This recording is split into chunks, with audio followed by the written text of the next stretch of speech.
Jack Anderson lives a simple life on his struggling farm, working from sunrise to sunset just to make ends meet. One morning, while checking his property's fence line, he discovers something that will change his life forever. A beautiful young woman chained to an old oak tree. She's Catherine Wells, the missing heiress to a billion-dollar fortune. But why was she left there, and who would want to harm someone from one of America's wealthiest families? When Jack frees her, he has no idea that this act of kindness will pull him into a world of secrets, danger, and unexpected love. Could this chance encounter between a humble farmer and a billionaire's daughter lead to something neither of them ever imagined possible? Before we jump back in, tell us where you're tuning in from. And if this story touches you, make sure you're subscribed, because tomorrow I've saved something extra special for you. The old farm-all tractor sputtered to life in the pre-dawn darkness, its weathered red paint barely visible in the dim light of Jack Anderson's barn. It had been his father's pride and joy, bought second-hand in better days, when the Anderson farm had turned a modest profit. Now, like everything else on the 100-acre property, it ran on prayers and careful maintenance. Jack pulled his worn denim jacket tighter against the autumn chill. At 35, his face carried the weathered look of someone who'd spent too many years watching the sky for rain that didn't come. His hands, calloused and strong, guided the tractor with the familiarity born of countless mornings just like this one. The bank letter lay unopened on his kitchen table. He didn't need to read it to know what it said. 3 missed payments now, and the drought wasn't helping. The small farming community of Cedar Grove, Indiana, had seen better days, and Jack's farm wasn't the only one struggling. His nearest neighbor, old Tom Miller, had sold out to a corporate farming operation last spring. The offer had been generous. They always were at first, but Jack had seen how those stories ended. Family farms swallowed up, generations of history erased by industrial agriculture. Not happening, he muttered, checking the irrigation system that kept his remaining crops alive. The morning sun was starting to paint the horizon pink, revealing rows of corn that should have been taller by now. His father would have known what to do. James Anderson had been a true farmer, the kind who could read the soil like a book and predict rain by the way his knee ached. Inside the farmhouse kitchen, Jack's coffee went cold beside a stack of unpaid bills. The house itself told the story of gradual decline. Faded wallpaper his mother had chosen 20 years ago, linoleum floor worn thin by decades of work boots. But it was clean, orderly. Jack's mother had taught him that much before cancer took her 5 years after his father's heart attack. The local diner's breakfast rush was in full swing when Jack stopped in for his weekly indulgence, 2 eggs over easy and endless cups of coffee. Mary, the waitress who'd known him since high school, slid a piece of pie onto his plate without being asked. "On the house," she said, her gray hair tucked beneath a practical hairnet. "You're looking too thin lately." "Mary, you can't keep—" "Don't tell me what I can't do in my own diner, Jack Anderson. Your mama was my best friend, and she'd haunt me if I let you waste away." The pie was apple, his favorite. Mary's small kindnesses were part of what kept him going, reminded him why he fought so hard to keep his land. Cedar Grove took care of its own, even if taking care sometimes meant looking the other way when someone couldn't pay their full tab at the feed store. Back at the farm, Jack walked his property line, checking fences that had stood for decades. The old oak tree marking the southeast corner had been there since his grandfather's time. Its sprawling branches had sheltered generations of Anderson children. Now it stood as a silent witness to the farm's struggles, its leaves beginning to turn gold with the changing season. His phone buzzed, a text from his sister Sarah in Indianapolis. "Big real estate developer looking at farms in your area. Call me." He deleted it without responding. Sarah meant well, but she'd left farm life behind for a real estate career in the city. She didn't understand that some things were worth more than money. As the sun climbed higher, Jack spotted movement. In the cornfield, deer again probably. He'd have to repair the fence near the creek, but that would have to wait. The irrigation pump was making a sound he didn't like, and without water nothing else mattered. The tool shed held his father's old toolbox, each implement worn smooth with use. Jack ran his fingers over the engraved J.A. on the box's lid. "What would you do, Dad?" he whispered. The tools offered no answers, but working with them brought a familiar comfort. By late afternoon, he'd fixed the pump, moved the cattle to fresh pasture, and started repairs on the barn roof. His shoulders ached, but there was satisfaction in physical work. The land might be struggling, but it was his. 3 generations of Andersons had worked this soil, and he'd be damned if he'd be the one to lose it. The evening brought a call from the bank. He let it go to voicemail. Tomorrow would be soon enough to face that reality.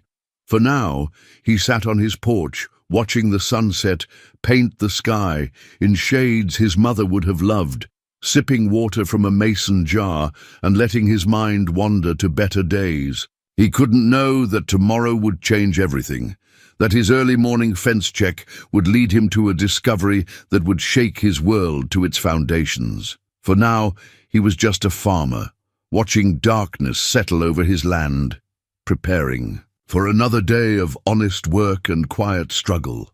The old farm tractor sat silently in the barn, ready for another dawn. Dawn painted the sky in shades of pearl when Jack spotted the broken fence near the old oak tree. Strange, he'd checked this section just last week. Dew dampened his boots as he crossed the tall grass, tool belt jingling at his hip. Something wasn't right. The morning birds had gone quiet. Through the early mist he caught movement, a flash of pale blue against the tree's dark bark. His stride broke into a jog, then a run. The sight stopped him cold. A woman, probably in her late 20s, sat slumped against the massive oak. Heavy chains wrapped around her torso, securing her to the trunk. Her business suit, once expensive, was torn and dirt-stained. Dark hair fell forward, obscuring her face. "Ma'am?" Jack approached slowly, hands raised. "Can you hear me?" She jerked awake, eyes wide with fear. They were striking eyes, deep brown, intelligent and terrified. Her lips were cracked from dehydration. "Please," she whispered, voice hoarse. "They might come back." Jack was already moving, pulling his bolt cutters from his tool belt. "I'm going to get you out of here. I'm Jack Anderson. This is my farm." He kept talking, voice low and steady, like he would with a spooked horse. "You're safe now. Nobody's coming back while I'm here." The chains were heavy-duty, industrial grade. It took all his strength to cut through them. With each snap of metal, he caught glimpses of bruises on her wrists, angry red marks where she'd fought against her restraints. "I'm Catherine," she managed between shaking breaths. "Catherine Wells." The name hit him like a physical blow. Everyone in Indiana knew the Wells family. Their business empire stretched across the Midwest. Their heiress had vanished 2 weeks ago, spawning headlines and wild speculation. "I've got water in my truck," Jack said, focusing on immediate needs. "Can you walk?" She nodded, but her legs buckled when she tried to stand. Without hesitation, Jack scooped her into his arms. She weighed almost nothing, and she was shivering despite the mild morning. "My father," she mumbled against his shoulder. "You can't call my father. Right now, let's just get you somewhere safe." Jack's mind was racing. The nearest hospital was 30 miles away, and something in Catherine's voice told him that might not be the best option. His truck sat where he'd left it by the fence line. He set her gently in the passenger seat, wrapped his jacket around her shoulders, and handed her his water bottle. "Small sips," he cautioned. Catherine's hands shook so badly she could barely hold the bottle. Dried blood stained her fingernails. She'd fought hard against whoever did this. "The farmhouse is just over that rise," Jack said, starting the engine. "It's not much, but it's secure. We can figure out our next move from there." She caught his arm, her grip surprisingly strong. "Why are you helping me?" Jack met her gaze. Despite everything she'd been through, there was still a fierce intelligence in those eyes. "Because it's right," he said simply. "And because nobody deserves what was done to you." Tears spilled down her cheeks, cutting clean tracks through the dirt. They're going to come looking for me. Let them try." Jack's voice was quiet but firm. "This is my land. Nobody comes here without my say-so." As they drove toward the farmhouse, Jack glanced in his rearview mirror. The old oak tree stood silent, broken chains dangling from its branches like some kind of grotesque wind chime. He had no idea what he was getting himself into, but he knew one thing for certain.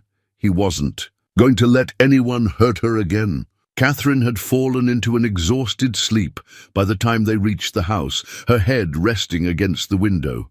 In sleep, the fear smoothed from her face, revealing the young woman beneath the trauma. Jack gripped the steering wheel tighter, anger burning in his chest at whoever had done this. The morning sun climbed higher, promising another scorching day. But for Jack Anderson, everything had changed. His world of quiet struggles and simple problems had just become infinitely more complicated, and he wouldn't have it any other way. The farmhouse kitchen looked different through a stranger's eyes. Jack noticed every crack in the linoleum, every worn spot on the counter as he helped Catherine into a chair. She sank into it gratefully, still wrapped in his jacket. Her eyes taking in her surroundings with wary attention. "First things first," Jack said, filling a glass with tap water. "Small sips like before. Then we'll see about cleaning up those cuts." Catherine's hands were steadier now as she took the glass. "Thank you," she whispered. Her voice was cultured, even rough with exhaustion. "I know this puts you in danger." Jack pulled his grandmother's quilt from the living room chair and draped it around her shoulders. "Let me worry about that.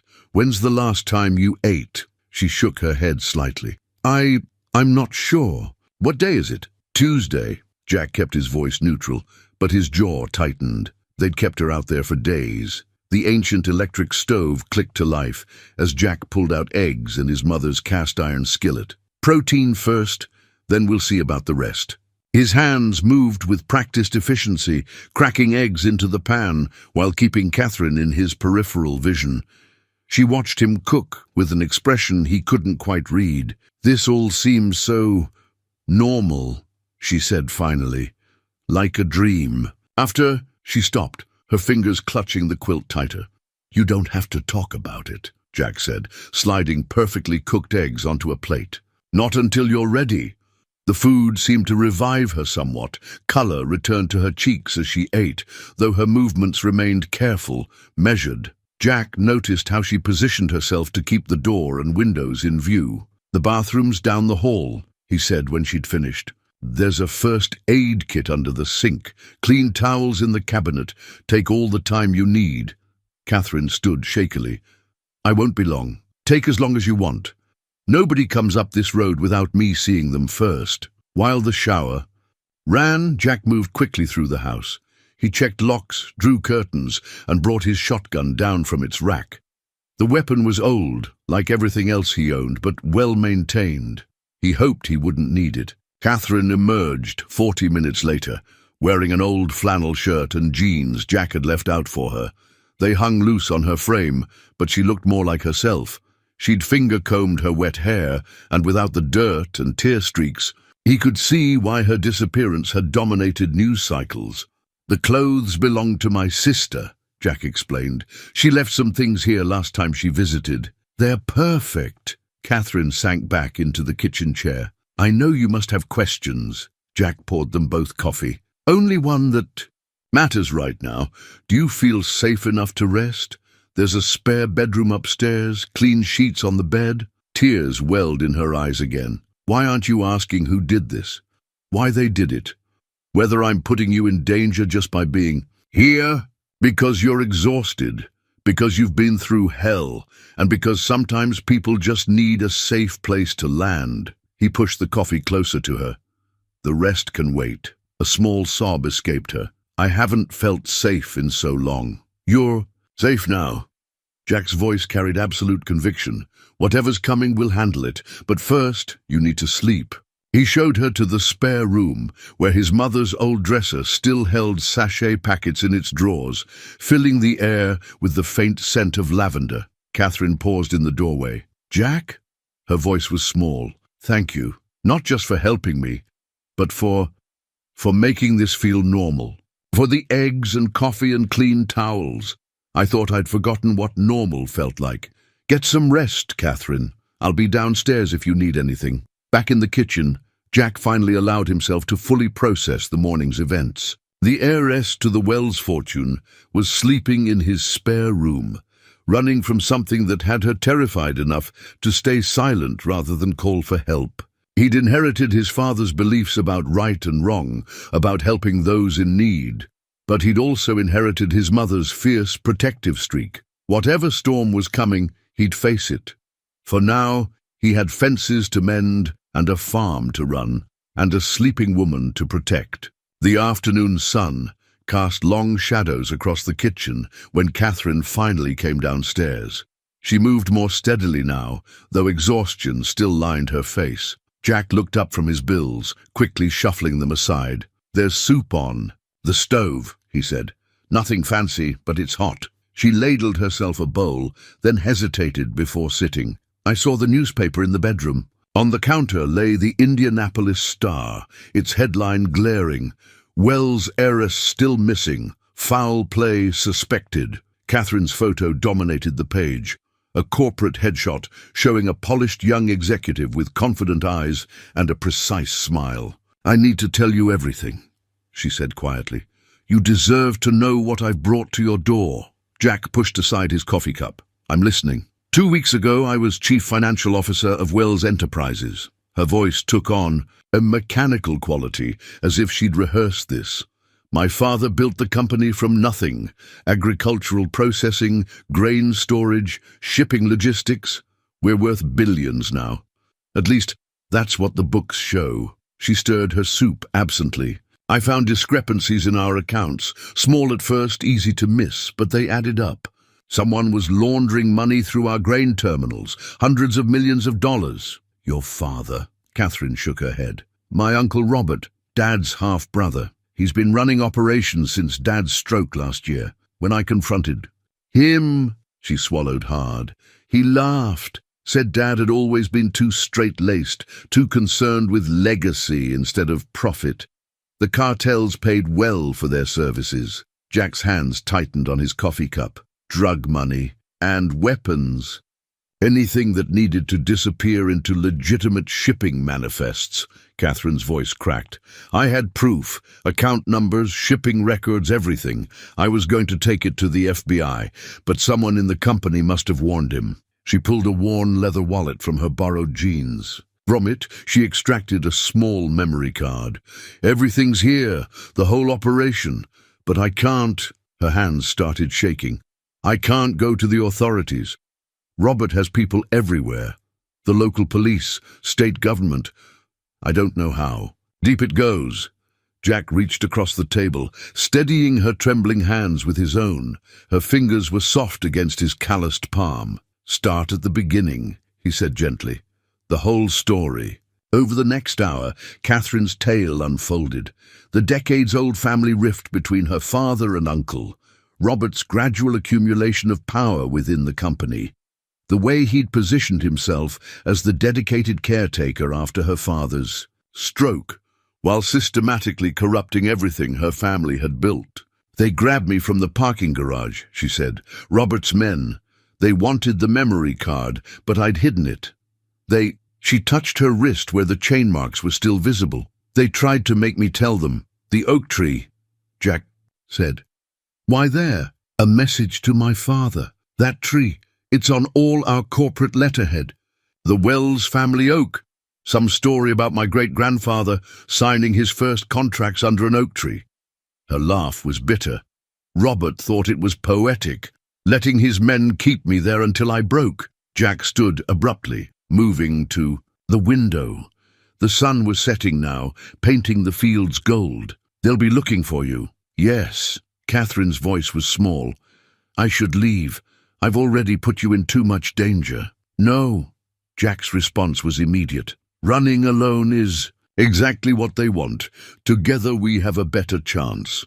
She stared at him. "Why would you risk everything for a stranger?" Jack turned from the window, his expression resolute. "Because 18 years ago, My father stood up to a corporate farming operation that was trying to force him out. They burned our south barn. Everyone knew who did it, but nobody would testify.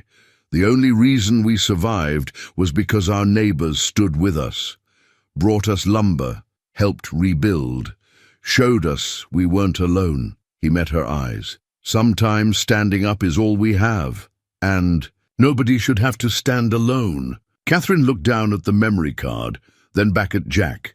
In his worn flannel shirt and faded jeans, he was everything her world was not. Honest, direct, unambiguously good. "So what do we do?" she asked. "First, we get that information somewhere. Safe? Then we find someone we can trust, someone outside your uncle's reach." Jack's voice held the same quiet certainty he brought to everything. "But tonight you rest. Tomorrow will come soon enough." Outside, the old oak tree stood sentinel in the gathering dusk. Its branches, which had witnessed both cruelty and kindness, swayed gently in the evening breeze, nature's indifferent witness to the storms of human lives. Morning arrived with the sound of chickens clucking in the yard. Catherine woke disoriented, then remembered where she was. The spare bedroom felt different in daylight, more real, less like a refuge from a nightmare. Through the window, she could see Jack in the yard, collecting eggs from the henhouse. She made her way downstairs, drawn by the smell of coffee. The kitchen was spotless. No trace of yesterday's conversations remained. Only the Indianapolis Star on the counter served, as a reminder that she wasn't living in some strange dream. The screen door creaked, and Jack entered with a basket of fresh eggs. He paused when he saw her, then smiled. "Good morning. Sleep okay? Better than I have in weeks." She watched as he moved naturally through his morning routine, setting eggs in a bowl, starting breakfast without asking if she wanted any. There was something comforting about his quiet certainty. "I can help," she offered, stepping closer to the stove. I don't know much about cooking, but I can learn." Jack handed her a spatula. "Eggs are a good place to start. Nothing fancy, just keep them moving until they look right." She concentrated on the task, aware of him moving around the kitchen behind her. The domesticity of the moment struck her as surreal. Here she was, Catherine Wells, Yale MBA, making scrambled eggs in a farmhouse kitchen, while billions of dollars in criminal evidence sat in her borrowed jeans pocket. "They're burning," Jack said mildly. "Oh!" She quickly moved the pan off the heat, cheeks flushing. "Sorry, I was thinking about—" "Hey!" His hand touched her shoulder briefly. "They're just eggs. We'll make more." The simple kindness in his voice almost undid her. She turned to face him, spatula still in hand. "How do you do that? Make everything seem so manageable?" "Practice." He took the spatula gently, scraping the slightly blackened eggs onto 2 plates. "Farm life teaches you to handle what's in front of you. Tomorrow's problems will come. Soon enough." They ate at the kitchen table, morning sun streaming through windows that needed washing. Catherine found herself studying Jack's hands, strong, capable hands that could both break chains and handle eggs with care. "Show me," she said suddenly. "Show me how to do something useful." Jack looked up, understanding in his eyes. "The garden needs weeding." That's how Catherine Wells, corporate heiress, found herself kneeling in dirt, learning to tell vegetables from weeds. Jack worked beside her, explaining patiently why some green things stayed and others had to go. The sun warmed her back, and gradually the knot of tension in her chest began to loosen. "It's about roots," Jack was saying, showing her how to grip close to the ground. "Pull too high and the weed breaks. You have to get down to where it starts." Like corporate corruption, she thought. Like family betrayal. Her hands sank deeper into the warm earth. They worked in companionable silence until Jack stood stretching. "That's enough for now. Don't want your hands too sore to hold a coffee cup tomorrow." Catherine looked at her dirt-stained fingers, the broken nails she'd once kept perfectly, manicured. "Thank you for manual labor, for treating me like a person, not an heiress, not a victim, just someone who needed to learn about weeds." Their eyes met, and something shifted in the morning air. Jack cleared his throat. Well, there's plenty more to learn, if you're interested. Farms full of lessons. Later, as afternoon shadows lengthened, Catherine found herself gathering eggs. On her own, each warm oval felt like a small miracle in her hands. Through the barn door, she could see Jack fixing a tractor part, his movements sure and practiced. She thought about boardrooms and balance sheets, about power lunches and corporate jets. Nothing in that world had felt as real as this. Earth under her nails, eggs in her basket, and a man who asked nothing of her except what she was willing to give. The memory card weighed heavy in her pocket, its secrets waiting to shatter this fragile piece. But for now, just for this moment, Catherine let herself sink into the simple rhythm of farm life, where problems could be solved with patience and honest work, and where trust grew as naturally as the vegetables in Jack's garden. The black SUV appeared at the end of Jack's driveway, like a thundercloud on a clear day. Catherine spotted it first from the kitchen window, her hand freezing mid-wash over breakfast dishes. "Jack!" He was already moving, his body tensing as he assessed the situation. "Back door. If anything happens, take my truck. Keys are—" "I'm not leaving you." The firmness in her voice surprised them both. The SUV crawled up the gravel drive, dust billowing behind it. Two men in dark suits emerged, their stance and movement screaming law enforcement. "Ms. Wells," the taller agent called out, holding up a badge. "FBI, we'd like to talk." Jack stepped onto his porch, positioning himself between the agents and his front door. "Can I help you, gentlemen?" "Agent Phillips, FBI." The badge gleamed in the morning sun. "We're following up on a missing persons case. Mind if we come in?" Catherine's hand found Jack's arm, squeezing once before she stepped forward. "I'm Catherine Wells, and I'm not missing." The agents exchanged glances. The shorter one, Agent Morris, according to his badge, pulled out a notebook. "Your family's been very concerned, Ms. Wells. Your Uncle Robert has been particularly vocal about finding you." Catherine's fingers dug into Jack's arm. "I'm sure he has. Mind telling us why the Wells heiress is hiding out on a farm in the middle of nowhere?" Phillips asked, his eyes scanning the property with professional interest. "I needed some time away." Catherine's voice was steady. "To think about certain business matters, like the allegations you made against your uncle." Morris's pen hovered over his notebook. "Serious accusations, Ms. Wells. Mr. Robert Wells has been very cooperative with our preliminary investigation. Even opened the company books." "I bet he has," Catherine murmured. Jack cleared his throat. "Seems to me if Ms. Wells isn't missing and no crime's been committed here, we're done." Phillips smiled without warmth. "Not quite. We'll need you to come with us, Ms. Wells, just to clear things up." "She's not going anywhere." Jack's voice was quiet but firm. "Harboring a person of interest in an ongoing investigation is a serious matter, Mr. Anderson, and I'm not harboring anyone. Ms. Wells is a guest on my property." The tension crackled like static before a storm. Then Catherine stepped forward, her chin high. "I'll make a statement, but only through my lawyer. I assume you have contact information for Gloria Chen." The agent's expressions flickered. Gloria Chen's reputation as a ruthless corporate lawyer was well known. "We'll be in touch." Phillips handed Catherine his card. "Don't leave the state." They watched the SUV disappear down the drive. Once it was gone, Catherine's composure crumbled. She sank onto the porch steps, shaking. "They're his," she whispered. "Robert has someone inside the FBI. Did you see how they emphasized his cooperation? How they dismissed my accusations?" Jack sat beside her, close enough that their shoulders touched. "Then we don't trust the FBI. We find another way. The memory card. We need to move it, somewhere they won't look." Jack nodded slowly. "I might know a place, but first—" He stood, offering her his hand. "We need to make you less visible. Those suits will be back, and next time they'll bring more than badges." Catherine took his hand, letting him pull her up. Their fingers lingered together longer than necessary. "What did you have in mind?" "Well," Jack's lips curved slightly, "how do you feel about getting your hands dirty again?" An hour later, Catherine Wells, corporate heiress, was learning to drive a tractor. Her designer watch was tucked away in a drawer, replaced by an old baseball cap of Jack's.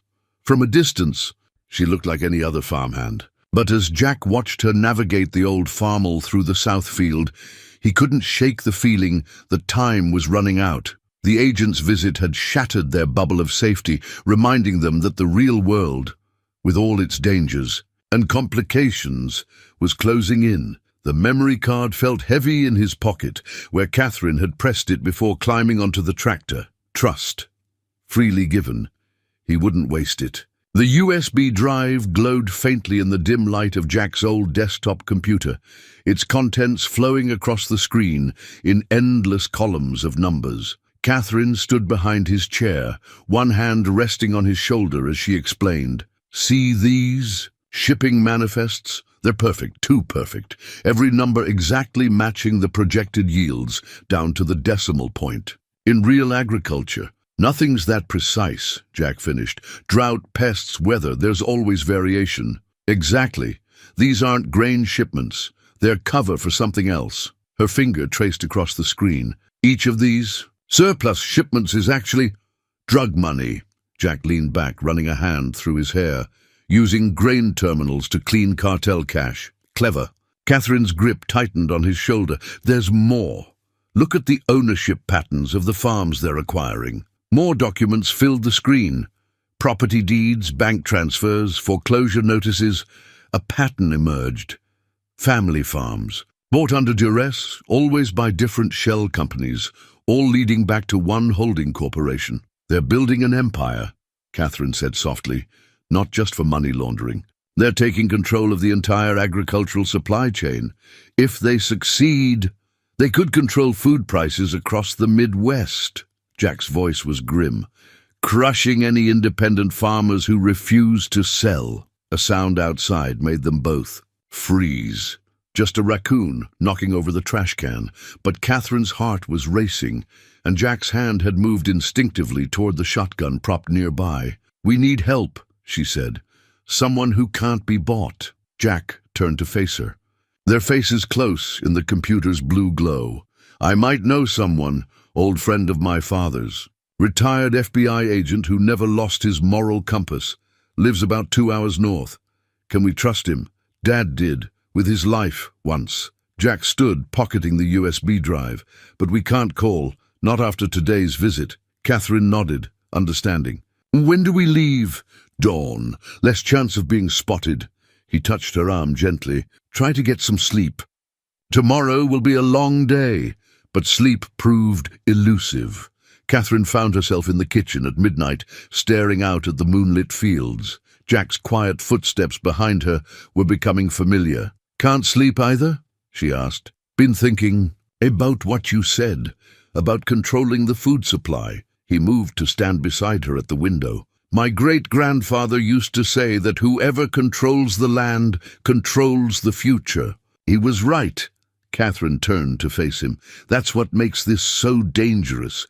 It's not just about drugs or money anymore. It's about power. Real power. Your uncle probably didn't start this. He's just a willing participant. The perfect frontman, respected business leader, grieving brother caring for his sick siblings' company." Her laugh was bitter. "I should have seen it sooner." Jack's hand found hers in the darkness. "You saw it when it mattered." The touch was simple, grounding. Catherine looked down at their joined hands, his rough with honest work, hers still showing traces of her corporate life. "Jack," she hesitated, "if this goes wrong, I need you to know that these past few days, despite everything, I've felt more alive than I have in years." "Nothing's going wrong." His voice was firm. "We have the evidence. We'll find the right people to act on it." And then he trailed off, the unspoken question hanging between them. What then? When the danger passed, when justice was served, what would become of this fragile thing growing between a farmer and an heiress? A sudden flash of headlights on the distant road made them step apart. Just a passing car, but the spell was broken. "Dawn comes early," Jack said softly. "We should try to rest." Catherine nodded, but neither moved. In the moonlight, surrounded by the gentle sounds of the sleeping farm, they stood together, Two people from different worlds, united by truth and trust, and something else neither dared to name yet. The USB drive in Jack's pocket held enough, evidence to shake the foundations of power in the Midwest. But here, in this quiet midnight moment, an even more dangerous truth was taking root. Sometimes the greatest conspiracies aren't about money or power, but about hearts finding their way home in unexpected places. Dawn painted the farm in shades of possibility. Catherine stood in the garden, morning dew soaking her borrowed work boots as she harvested tomatoes for their journey.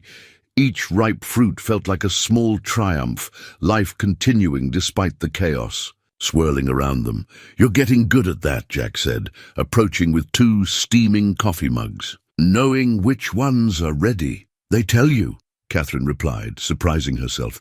"If you pay attention, like reading financial reports, just more honest." He handed her a mug, their fingers brushing. The coffee was strong and sweet, just how she'd come to like it. So different from her old almond milk lattes that cost more than an hour of minimum wage work. "We have time before we leave," Jack said. "Want to help with morning chores?" She nodded, following him to the chicken coop. The hens knew her now, didn't scatter when she reached under them for eggs. One, a speckled brown hen she'd named Grace, even pecked affectionately at her sleeve. "I used to think simple meant easy," Catherine said, gathering eggs in her basket. "Board meetings, corporate strategy, that was what I thought of as challenging work." Jack leaned against the coop door, watching her. "And now I know better. There's nothing simple about this life. It's complex in ways I never understood. Every decision matters. Every action has real consequences." She straightened up, basket full. The morning sun caught her face, highlighting changes even she hadn't noticed. Her skin slightly tanned, her expressions more open, her movements more sure. "Remember my first egg collection?" she asked, laughing. "I was terrified of the chickens. You were brave enough to try." Jack's voice was soft. "That's what counts." They moved to the barn next, where the two workhorses needed feeding. Catherine measured out grain with practiced ease, remembering Jack's lessons about portions and timing. The horses' soft nickers of greeting felt like acceptance. "In my old life," she said, stroking the mare's velvet nose, "everything was about the next quarter's projections, the next big deal. Nobody ever just was. We were always becoming something else, chasing the next level. And here, being present is enough, more than enough."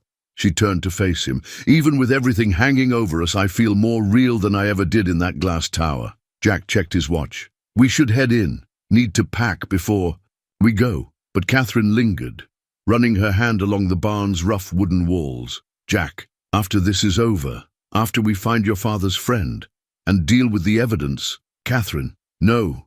Let me finish. I need you to know that this," she gestured at the barn, the fields beyond, the whole farm. "This isn't just a hiding place for me anymore. It's become something else, something real." The morning light played across Jack's face as he studied her. In her borrowed flannel and work boots, smelling of hay and honest work, she was nothing like the polished heiress from the newspaper photo. She was more. "Come on," he said finally, his voice rough with something unspoken. "We've got a long drive ahead." They walked back to the house together, close but not touching. Around them, the farm was waking up, birds calling, crops rustling in the morning breeze, life continuing its ancient rhythms. In the kitchen, Catherine packed sandwiches while Jack gathered what they'd need for the drive. Her movements were confident now, knowing where everything belonged. This kitchen had become more home to her than her luxury apartment ever was. "Ready?" Jack asked from the doorway. Catherine took one last look around, at the worn counters where she'd learned to cook, the window where she'd first spotted the FBI agents, the table where she'd shared her darkest secrets and found only acceptance. "Ready," she said, and meant it. Whatever came next, she wasn't the same woman who'd been chained to that oak tree. She was stronger now, rooted in something real, like the vegetables in their garden she had grown toward the light. The letter arrived just as they were loading the truck, Plain white envelope, no return address, delivered by hand. Jack found it tucked under his windshield wiper. His hands tensed as he read it, jaw tightening. Catherine watched his expression change. What is it? He handed her the letter wordlessly. The message was simple, typed in clean block letters. Some things should stay buried. Walk away now, or we'll bury more than secrets. Ask your father about the fire 18 years ago. The barn fire, Catherine whispered. The one you told me about. Jack was already scanning the tree line, the distant road. They've been watching, probably since the FBI visit. We can't stay here. No. He crumpled the letter, shoving it into his pocket. But we're not running either. Get in the truck. They drove in tense silence, taking back roads toward the highway. Catherine noticed how Jack checked the rear view mirror every few minutes, how his hands gripped the steering wheel too tight. Talk to me, she said softly. About the fire. Jack's jaw worked for a moment before he spoke. It wasn't just the barn. They poisoned our well first. Killed half. Our livestock. Made it look like accidents. His knuckles whitened on the wheel. Dad knew who did it but couldn't prove it. The company wanted our land for a grain terminal. What happened? The community rallied. Neighbors helped rebuild, shared their water. The company backed off when they realized they couldn't break. Us? He glanced at her.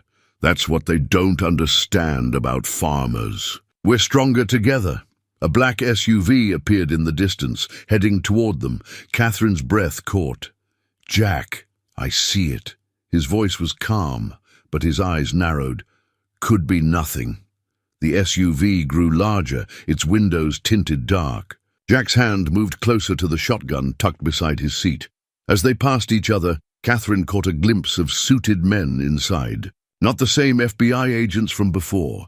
These men sat differently, carried themselves like soldiers rather than law enforcement. They're turning around, she said, watching the rearview mirror. Jack nodded, taking the next turn sharply. Hold on. What followed was a lesson in rural evasion. Jack guided the truck down maintenance roads, through old cattle paths, eventually emerging on a different highway entirely. The SUV never reappeared, but the message was clear. They were being hunted. We need to warn your father's friend, Catherine said when they finally stopped for gas. They might get there first. Already done. Jack pulled out an ancient flip phone, not his usual cell. Called from a burner while you were in the restroom. He's expecting trouble. Catherine touched his arm. You've done this before. Dad taught me. After the fire, he filled the truck's tank, eyes constantly moving. Always have a backup plan. Always know your ground and never trust a suit in the country. That earned her a small smile. Something like that. Back on the road, Catherine opened the lunch she'd packed. Simple sandwiches, cut straight across. She handed one to Jack. My uncle, she said quietly, he won't stop. Even if we get the evidence out, he'll keep coming. Men like him, they don't know how to lose. Men like him also don't understand people like us. Jack took a bite of his sandwich, chewed thoughtfully. They think everyone has a price, that loyalty can be bought and sold like stocks. Us. Catherine's heart skipped at the word. Jack's eyes stayed on the road, but his free hand found hers. Us. The moment was broken by the sound of his burner phone. The number was blocked. Speaker, Catherine said. We face it together, Jack answered. A familiar voice filled the truck's cab. Robert Wells, smooth as aged whiskey. Jackie boy, her uncle drawled. Taking my niece on a little road trip? Mr. Wells. Jack's voice gave nothing away. Let's be civilized about this. Catherine's confused, stressed, making wild accusations. Come back now. We'll sort this out like family. Catherine's hand tightened on Jack's. Actually, sir, Jack's tone was perfectly polite, pure farm boy respect. I think we'll keep driving, but you... Have a nice day now. He hung up, tossing the phone onto the dashboard. He'll try the carrot first, then the stick. We've got about 2 hours before he realizes we're not turning around, Catherine calculated. Maybe less if he's tracking the burner phone. Jack pulled over, grabbed the phone, and tossed it into a passing grain truck. Then we'd better make them count. Sheriff Emma Martinez drummed her fingers on her worn oak desk, studying the badge that had been her father's before her. 20 years of serving Cedar Grove had taught her to trust her instincts. Right now, those instincts were screaming. "Run that by me again," she said to her deputy. "2 FBI visits in 1 week?" "Different agents each time," Deputy Chen confirmed. "Second group didn't check in with us. Protocol says they should have." Emma's eyes narrowed. In small farming communities, strangers stood out, especially strangers asking questions about Jack Anderson. Her phone buzzed, a text from Mary at the diner. Men in suits, asking about Jack. Not the friendly kind. Emma stood, clipping her badge to her belt. "Get me everything we have on Wells Enterprises. And Tom, call your cousin at the state police, the one who owes me for that business last summer." Outside, Cedar Grove was waking up. Emma noticed 3 unfamiliar vehicles parked along Main Street, out of state plates. Men trying too hard to look casual. She pulled out her personal cell, dialing a number from memory. "Sarah? It's Emma. That favor you owe your brother, time to pay up." By noon, the pieces were falling into place. Sarah Anderson's real estate connections had unearthed a pattern of aggressive farm acquisitions. Tom's cousin had flagged unusual traffic stops near grain terminals, and Mary, bless her, had accidentally overheard the suit's phone conversations while refilling their coffee. "Sheriff?" Deputy Chen appeared in her doorway. "Got a call from Pete Miller. Says he saw Jack's truck headed north on County Road 8, and he saw something else, black SUV following, keeping its distance." Emma checked her weapon, then grabbed her keys. Time to return an old favor. She remembered the barn fire 18 years ago. She'd been a rookie deputy then, watching, helplessly as politics and money buried the investigation. Not this time, her radio crackled. "Sheriff, got Bill Cooper on the line. Says he just rented his cabin to a young couple, paid cash." Emma smiled. Bill's hunting cabin was where she and Jack used to hide as teenagers when they skipped school. Some things you never forgot. "Tell Bill to sit tight and get me Jack's father's old FBI contact, the one who came to the funeral." The pieces were moving now. Throughout Cedar Grove, doors were closing to strangers asking questions. Farmers reported suspicious vehicles accidentally blocking back roads. The community was circling the wagons, protecting their own. Emma's phone rang, a number she didn't recognize. "Sheriff Martinez." "Sheriff," a woman's voice, cultured but tired. "My name is Catherine Wells. Jack said we could trust you." "He's right." Emma pulled over, killing the engine. "But trust goes both ways. I need to know what we're dealing with." Catherine's story spilled out: corruption, threats, betrayal. When she finished, Emma sat in silence for a moment. "The suits in town," she said finally. "They're not FBI, are they?" "No." Catherine's voice was grim. "My uncle's men, ex-military probably. They're coming up behind you now," Emma cut in, starting her engine. 2 vehicles trying to be subtle. Good thing Cedar Grove deputies are doing road work on County Road 8. Might take hours to clear. She heard Catherine relay this to Jack, heard his soft chuckle. "Emma," Jack's voice now, "just like old times?" "Better." She pulled onto the road. "This time I've got a badge and backup. Real FBI's been notified, the kind that can't be bought. They're moving on the terminals tonight. Be careful," Jack warned. "Robert Wells has people everywhere." "So do we," Emma replied. "Every farmer from here to the state line knows your truck." "Know what happens when you mess with a farming community, Jack? The community fights back." "Damn right." She spotted the SUVs ahead, trapped behind old Pete's combine, doing a stately 5 miles per hour. "You two focus on getting that evidence somewhere safe. Let us handle the rest." After disconnecting, Emma watched the SUVs try to pass the combine, only to find Deputy Chen's cruiser conveniently blocking the other lane. Small-town life had its advantages, like knowing every back road, every farmer, every trick for slowing down unwanted visitors. Her radio crackled again, Mary's voice unusually gleeful. "Sheriff, those nice men in suits just found their tires mysteriously flat. All 8 of them.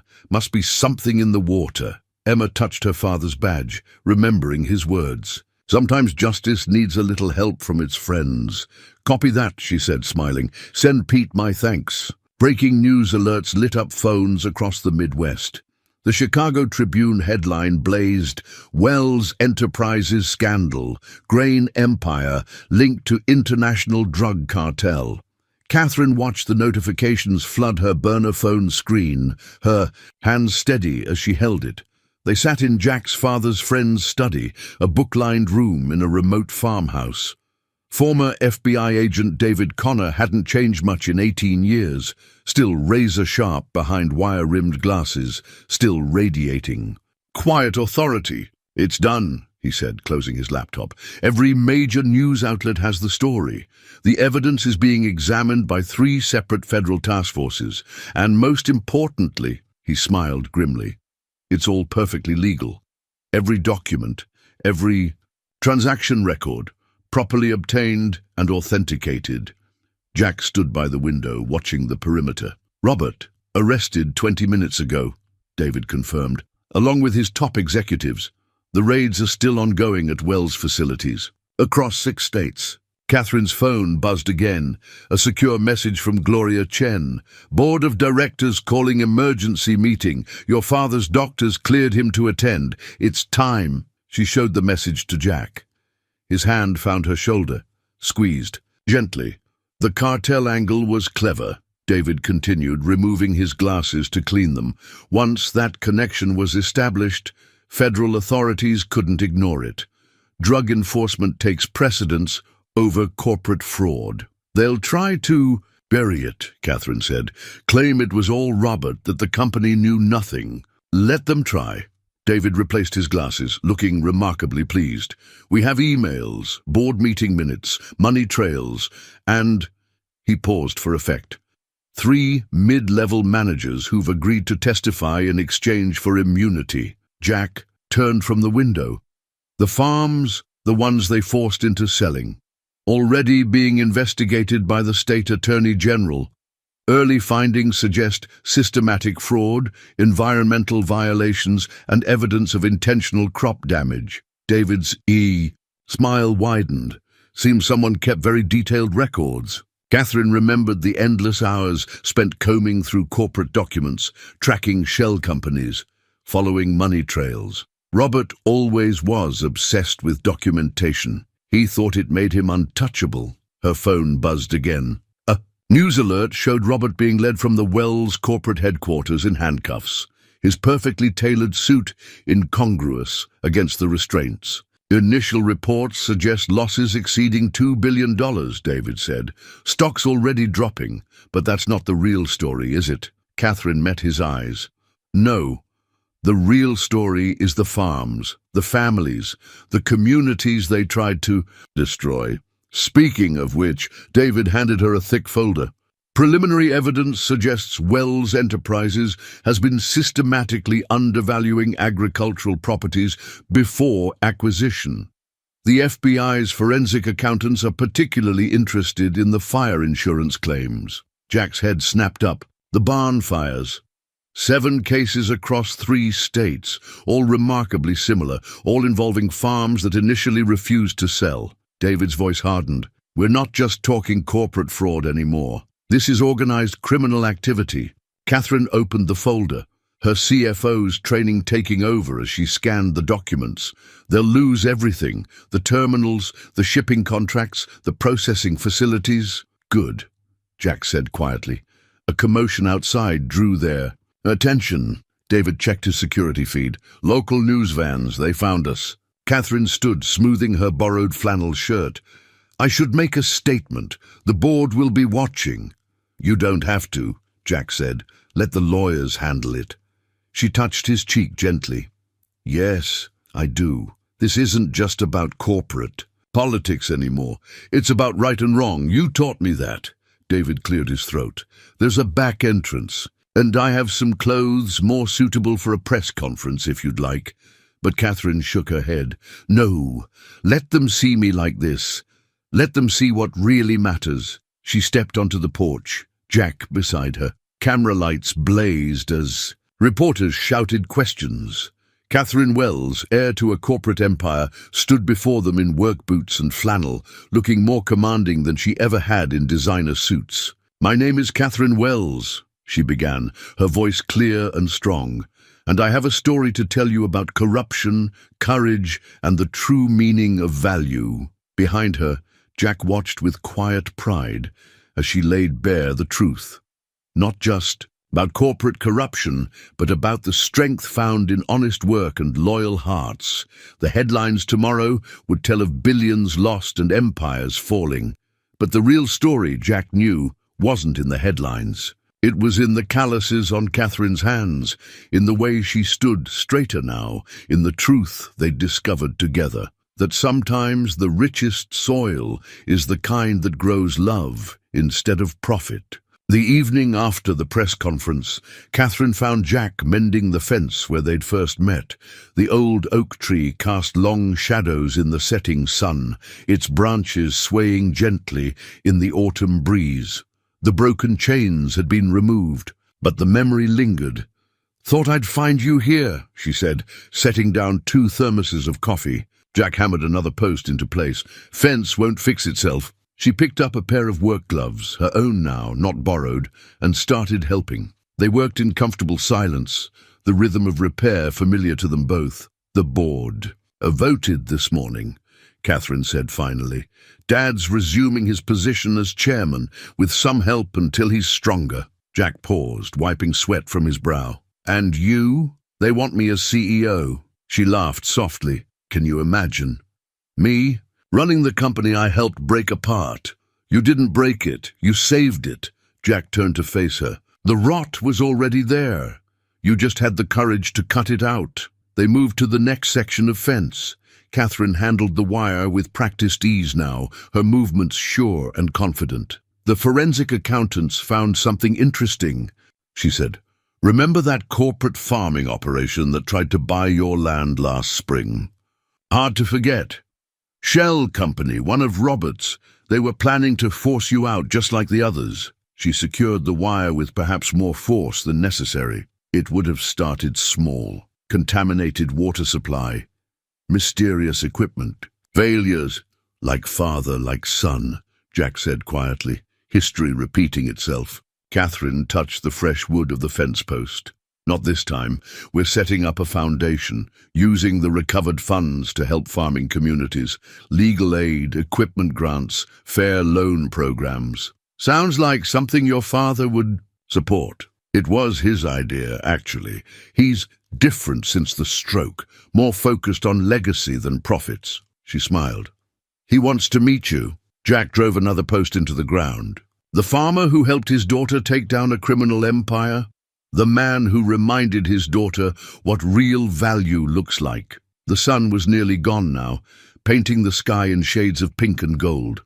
They stood back, admiring their work. The fence stretched straight and true, stronger than before. "Dad's doctors say he'll need another month of recovery," Catherine said softly, "before he can handle full-time work." Jack waited, sensing there was more. "I thought maybe I could help here during that month. Learn more about real farming, not just corporate agriculture." She turned to face him. "If you're willing to teach me." The last light caught her face, showing how much she'd changed since that first morning. The polished corporate executive was still there, but tempered now by something deeper, an understanding of soil and seasons, of work that left honest calluses. "Could use the help," Jack said, his voice rough. "Farm's been neglected lately." "What with all the excitement?" Catherine stepped closer. "Just the farm." His hand found hers, work-roughened fingers intertwining. "No, not just the farm." Above them the old oak tree rustled its leaves, a witness to endings and beginnings. The broken chains were gone, but something stronger had taken their place. Trust, built one moment at a time, like mending a fence together. "We should head in," Jack said finally. "Early start tomorrow. Always is." Catherine gathered the tools, movements practiced now. "Mary's holding pie for us at the diner, said we deserve celebrating." They walked back together, shoulders touching. The farmhouse waited ahead, its windows warm with welcome. Inside, Bills still needed paying, work still needed planning, and the future held no guarantees. But the fence was mended, the truth was told, and sometimes, Catherine thought, that was enough of a foundation to build something real upon. The contrast couldn't have been starker. Catherine's tailored business suit against the backdrop of Jack's weathered barn. She stood in the doorway, phone pressed to her ear, looking simultaneously at home and out of place. "Yes, I understand. The shareholders' concerns," she was saying, her CEO voice firmly in place. "But our new ethical farming initiative isn't just good PR, it's good business." Jack continued his work on the tractor, pretending not to listen. But he couldn't help noticing how she unconsciously reached down to pat the farm dog, Max, even, while discussing million-dollar decisions. "The board meeting's at 2, she said, ending the call. "I should change. I wouldn't want to shock the board with actual dirt on their CEO." Jack teased. She kicked off her heels, wiggling her stocking toes in the hay. "You should see their faces when I talk about crop rotation and soil chemistry. Apparently, a month on a farm makes me some kind of agricultural expert." "Dangerous knowledge," Jack said, wiping his hands on a rag. "Might actually have to treat farmers like people who know what they're doing." Catherine opened the small duffel bag she'd taken to keeping in the barn, complete with work clothes and boots. The old guard's having trouble adjusting. They don't understand why their CEO spends weekends pulling weeds instead of playing golf. "And what did you tell them? That I get my best thinking done in the garden." She emerged from behind a stall in jeans and a flannel shirt, looking more like herself. "Ready to check the irrigation system?" They walked the fields together, Catherine's trained eye now catching details she would have missed a month ago. She stopped at the edge of the cornfield, frowning. "The new pipes aren't matching the pressure of the old system," she said. "We're losing efficiency." "Been meaning to fix that," Jack admitted, "but with equipment costs, I could—" "No." His voice was gentle but firm. "We talked about this." She sighed. "It's just money, Jack. I have more than I could spend in 10 lifetimes. It's not about the money." He checked a coupling, adjusting it slightly. "This farm survived on its own for 3 generations. It'll survive on its own now." Catherine was quiet for a moment. "What about thriving? Doesn't it deserve a chance to do more than just survive?" Before Jack could answer, her phone buzzed. Again. The screen showed her father's face. "Hi, Dad. Yes, I'll be there. No, I don't need the car service to— Dad, I can drive myself." She rolled her eyes at Jack. "Yes, I remember how to drive in heels." After she hung up, Jack said, "He worries about you." "He's trying to understand." Catherine leaned against a fence post. "Yesterday, he asked me if you'd consider joining the board of the new foundation. Said we need people who actually understand farming." Jack stiffened. "Catherine, I know." "I know. You're not a suit and tie man." She touched his arm. "But that's exactly why we need you. Someone who knows what these policies actually mean on the ground." A truck appeared on the distant road. Sarah, Jack's sister, right on schedule for their weekly visit. Catherine smiled. Speaking of worlds colliding, Sarah's real estate expertise had proved invaluable in tracking Robert's property schemes. Now she was helping design the foundation's land protection programs. She stepped out of her BMW, designer purse in one hand, folder of documents in the other. "You two look disgustingly domestic," she called out. "Ready to talk numbers?" They gathered around the kitchen table, the farmer, the CEO, and the realtor. Sarah spread out maps showing at-risk agricultural properties. Catherine took notes on her tablet while Jack pointed out water access issues. "This could work," Sarah said finally. "If we can get the banks to cooperate, they'll cooperate." Catherine's voice held her boardroom authority. After the Wells scandal, they're eager to show support for family farms. Jack watched them work. These 2 powerful women fighting to protect his way of life. One his sister, the other. What exactly? They hadn't put a name to it yet, this thing growing between them. "Jack!" Catherine's voice brought him back. "What do you think about the cooperative buying program?" He looked at her. Really looked at her. in her work clothes, discussing complex financial strategies, equally comfortable in both worlds. Maybe that was the answer. Maybe they didn't need to choose one world over the other. I think, he said slowly, that we might be onto something here. The Wells Enterprises boardroom hadn't changed. Still all mahogany and leather, still 40 stories above Chicago. But Catherine had. She felt it in the way she moved through the space, no longer intimidated by its calculated grandeur. Jack's quiet presence beside her, though he looked uncomfortable in his one good suit, gave her strength. The numbers don't lie, she was saying, standing before the board. Our ethical farming initiative has increased productivity by 28%. Small farms in our network are reporting record yields. Sentiment is all well and good. Bernard Matthews interrupted, his voice dripping condescension. But this partnership model is inefficient. We need centralized control, like we had under Robert. Catherine's voice cut through his argument. Should I pull up the forensic accountant's reports again? Her father, looking frail but alert at the head of the table, smiled slightly. The stroke had taken some of his mobility, but none of his shrewd intelligence. The fact remains, another board member started, these small operators,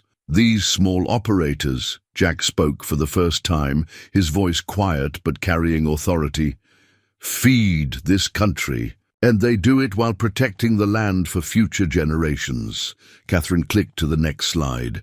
Our pilot program in Cedar Grove shows a 17% increase in soil fertility, water usage down 12%, and because our stakeholders, not just contractors, they're innovating, developing new techniques. She moved through the data methodically, profit margins, sustainability metrics, community impact statistics. The board members shifted uncomfortably as their arguments crumbled against hard evidence. Ms. Wells, Matthews tried again, your personal involvement with certain agricultural elements might be clouding your judgment. The room temperature seemed to drop. Catherine's father straightened in his chair. Choose your next words carefully, Bernie, he warned. But Catherine held up a hand. No, Dad. Let's address this directly. She turned to Matthews. You're referring to my relationship with Mr. Anderson, among other rustic choices you've made lately. Jack started to rise, but Catherine's hand on his shoulder stopped him. She smiled, the kind of smile that had preceded corporate takeovers. Mr. Matthews, let me tell you about rustic choices. She pulled up a new slide.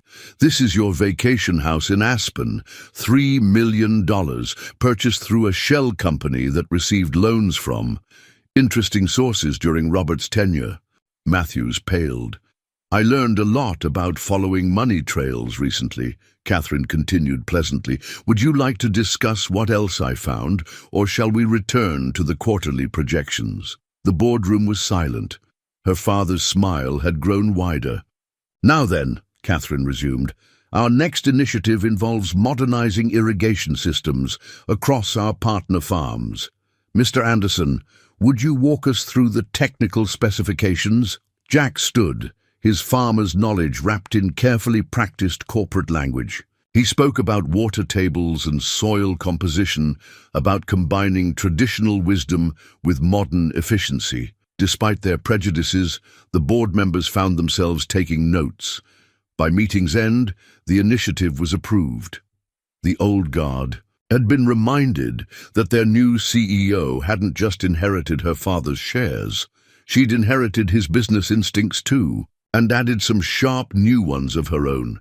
In the elevator afterward, Jack loosened his tie. Remind me never to play poker with you. Catherine laughed, the corporate mask falling away. Matthews had it coming, but did you see their faces when you started talking about semiconductor-controlled irrigation systems?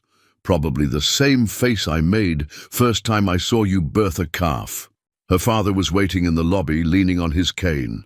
Jack, he called out, walk with me a moment. Catherine watched them head toward the building's small garden area, the CEO who'd built an empire and the farmer who'd helped save it. Through the glass walls, she saw her father gesture expansively, saw Jack's posture gradually relax. Her phone buzzed. Sarah sending updates about the foundation's latest land acquisition. A struggling farm saved, a family's legacy preserved.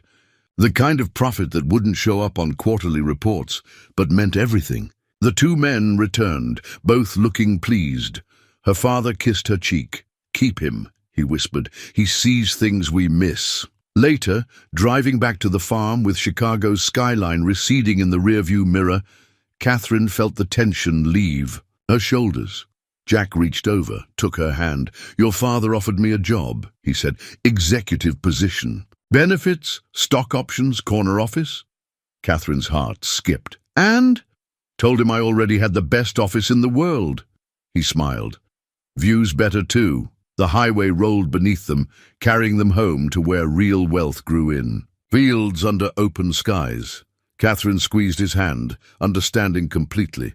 The farmhouse kitchen glowed with evening light as Catherine stirred a pot of her newly mastered beef stew.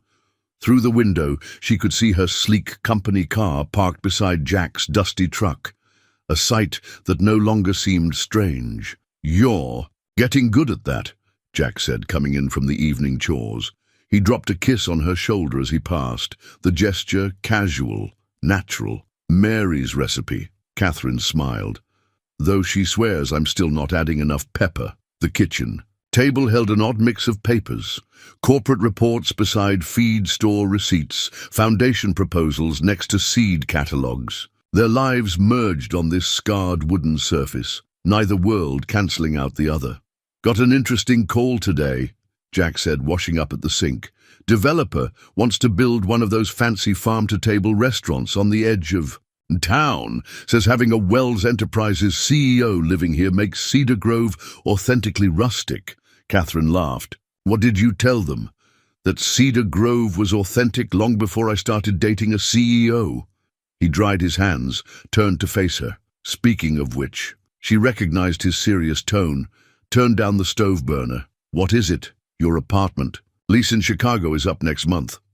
"Yes." They hadn't discussed it, though the renewal notice had been sitting on the table for days. "Been thinking," Jack said carefully. "This house, it's too big for one person. Has been since Mom passed. And you're here most nights anyway." Catherine's heart quickened.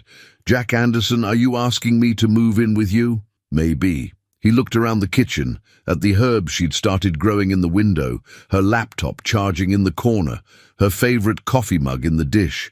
"Rack, unless you think it's too soon, or too rural, or too—" She crossed the kitchen and kissed him, effectively ending his list of concerns. "The commute will be hell," she said when they parted. "You could take the corporate helicopter." He teased. "Don't tempt me." She went back to her stew, but her mind was racing. "We'd need to make some changes. The office upstairs, already wired for high-speed internet. Sarah helped set it up last week, just in case." Catherine turned, surprised. "You planned this?" "Let's say I hoped." He pulled her away from the stove again, into the center of the kitchen. "Look, I know it's not a penthouse. And I know you're giving up—" "I'm not giving up anything," she interrupted. "I'm gaining everything." She gestured around them. "This kitchen, where we can cook together. That porch, where we can watch the sunset. A home that's real, not just a place to store designer clothes. Your father thinks I'm finally showing some sense." She smiled. "He says the land teaches us what matters." Jack's arms tightened around her. "Speaking of land, the back 40, already handled. The Foundation's Purchase Protection Program goes through next week. This farm won't ever be developed. You didn't tell me. Wanted it to be a surprise, call it a housewarming gift to myself." The stew began to bubble, demanding attention. They moved together naturally, Catherine stirring while Jack got bowls. The routine was familiar now, comfortable. "You know what this means," he said, setting the table. "You're really going to have to master Mary's pie crust recipe, one domestic challenge at a time." Catherine brought the pot to the table. "Besides, I thought you loved me for my corporate takeover skills." "Among other things." He pulled out her chair, not out of corporate politeness, but with the simple courtesy she'd come to cherish. They sat in their familiar places, Corporate princess and farming prince, sharing a meal in a kitchen that had seen 3 generations of Andersons. Now it would see something new, a future neither of them had imagined, but both had chosen. "So," Catherine said, passing the bread, "when do I get to start moving my stuff?" Jack's smile held all the warmth of harvest sunlight. "Whenever you're ready, CEO Wells, whenever you're ready." The old oak tree had never seen a wedding quite like this. White chairs dotted the field beneath its branches, each decorated with wildflowers gathered by local children. Mary from the diner had organized an army of volunteers, transforming the sight of Catherine's darkest moment into something magical. "No, absolutely not," Catherine said into her phone, pacing the farmhouse porch. "No corporate sponsors, no press releases, and definitely no business magazine coverage." She paused, listening. "Because it's my wedding, not a shareholder event." Inside, her wedding dress hung beside her work boots, a simple design that had scandalized her father's personal shopper, but felt perfectly right. She'd found it in Cedar Grove's only boutique, the same place she now bought her flannel shirts. Sarah emerged from the house, carrying table settings. The Wall Street Journal called again. Apparently, billionaire heiress weds small-town farmer is quite the story. "They can write whatever they want," Catherine said, ending her call. After the wedding, the sound of tractors drew their attention. A convoy was coming down the road. Every farmer in 3 counties, it seemed, their machines freshly painted, pulling trailers decorated with flowers and lights. "Your wedding arch has arrived," Sarah announced. The lead tractor, driven by old Tom Miller, pulled up to the oak tree. On his trailer stood an arch made entirely of ancient farm tools, polished to a mirror shine. Plowshares and pitchforks curved gracefully upward, telling the story of generations of farm life. "It's perfect," Catherine breathed. "Wait till you see what else they're bringing," Sarah grinned. "These people really love you too." All day the community arrived with contributions. Women brought pies and casseroles, each carrying a family recipe older than the state itself. Men brought chairs, tables, and stories about Jack's father. Children ran everywhere, stringing lights through the trees. Sheriff Emma directed traffic, looking unusually festive in her dress uniform. The governor's security detail called. She told Catherine, told them the roads closed for a private event. "The governor's coming? Honey, you took down one of the biggest corporate corruption cases in state history. Half the government wants to come." Emma smiled. "Don't worry, we're keeping it small, just family." By family, Emma meant everyone who'd helped them during the crisis. The FBI agents who'd proven trustworthy, the farmers who'd blocked roads, the diner staff who'd eavesdropped on suspicious strangers. In Cedar Grove, family was defined by actions, not blood. Late afternoon found Catherine in her bedroom, Sarah helping with final preparations. Through the window came the sound of Jack's voice, directing the placement of tables. "Never thought I'd see my brother marry a billionaire," Sarah mused, arranging Catherine's hair. "Never thought I'd see a billionaire learn to drive a tractor either." "Former billionaire," Catherine corrected. "Most of the money's in the foundation now, which you still control, which we use to help people." Catherine touched the simple pearl necklace that had been Jack's mother's. "Besides, I've learned there are different kinds of wealth." A knock at the door revealed Catherine's father, steady on his cane. His eyes filled at the sight of his daughter. "You look like your mother," he said softly. Catherine hugged him carefully. "Thank you for understanding. About the small wedding, about all of it."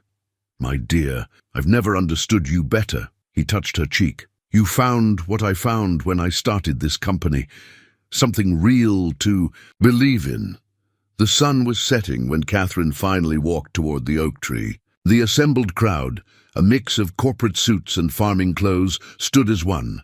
But Catherine saw only Jack, waiting under the arch of farming tools, looking somehow perfect in his new suit. She reached him just as the last sunlight caught the arch, making the old tools gleam like precious metals.